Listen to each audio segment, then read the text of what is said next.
জয় বেঙ্গালুরু নৈশভোজ হাজির চেন্নাইয়ের সমর্থক দেখে কি করলেন বিরাট। 27 কোটির পন্থে 3 ম্যাচে 17 কোটি কোটি খরচ করে প্রাপ্তি শুধু হতাশা। ঋষভ ভেঙ্কটেশরা কি এখন দলের বোঝা? টি-20-র পর নিউজিল্যান্ডের কাছে একদিনের সিরিজেও হার পাকিস্তানের, ব্যর্থ ব্যাটাররা। মনেই হয়নি এটা আমাদের হোম ম্যাচ। কলকাতার চেন্নাইয়ের পর পিচ বিতর্কে গোয়েঙ্কার লখনৌ। কোহলির নোটবুক উচ্ছ্বাস নকল করতে গিয়ে বিপত্তি, লখনৌর ক্রিকেটারকে জরিমানা করল বোর্ড। খেলবেন জানতেনই না ওয়েধেরা। একটাই জার্সি নিয়ে মাঠে এসেছিলেন পাঞ্জাবের ব্যাটার। নিজেদের পাতা ফাঁদে নিজেরাই পা দিয়ে হারল লখনৌ, ম্যাচ শেষে জানালেন অধিনায়ক পন্থ। হায়দ্রাবাদে মাঠ ছাড়া হুঁশিয়ারি জেরে পিছু হটল রাজ্য সংস্থা, কি ফয়সলা হলো? 27 কোটি পন্থ আবার ব্যর্থ, লখনৌকে হেলায় হারালো পাঞ্জাব, পরপর 2 ম্যাচে জয় শ্রেয়সদের।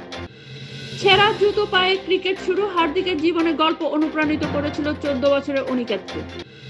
হার্দিক বুমরা থেকে বিঘ্নেশ অশ্বিনী, আইপিএল এর 18 বছর ধরে কিভাবে প্রতিভা খুঁজে আনছে মুম্বাই। ব্যাটিং অর্ডারে খুশি নন কেকেআরের ক্রিকেটার, কোচ অধিনায়কের কাছে বায়না ওপেন করতে চাই। এক ম্যাচ জিতে আইপিএল জয়ের উৎসবের পরিকল্পনা করে ফেলেছে পাঞ্জাব, ফাঁস করলেন আর্শদীপ।